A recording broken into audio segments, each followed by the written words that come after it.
حادثات کے واقعات میں دن بہ دن اضافہ ہوتا جا رہا ہے۔ حادثات کے واقعات میں اضافے کی بڑی وجہ کم عمر بچوں کا بائک اور کار چلانا سرفہرست ہے۔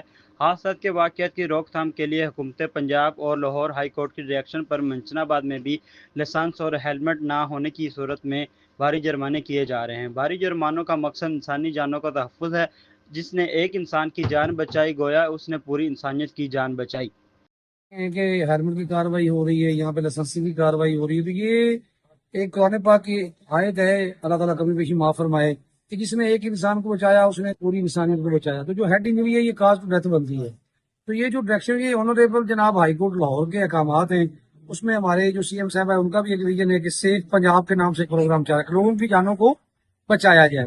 تو اس لیے یہ میکسیمم فائن کرنے کا ایک مقصد ہے اعلیٰ حکام کا کہ لوگوں کی جانوں کو بچائے۔ اس طرح کم عمر بچے آ جاتے ہیں، ہیلمٹ کے بغیر لوگ ریش ڈرائیونگ کرتے ہیں، گرتے ہیں تو ڈیتھ ہو جاتی ہے۔ ٹریفک پولیس انچارج کا یہی کہنا ہے کہ کم عمر بچوں کو بائک مت دیں اور سفر کرتے ہوئے ہیلمٹ ضرور پہنیں۔ انسانی جان کی قیمت ہیلمٹ کی قیمت سے زیادہ ہے۔ ہیلمٹ پہنیں اور محفوظ رہیں۔ کیمرہ ٹیم کے ساتھ محمد راشد ڈوڈی، منشن آباد۔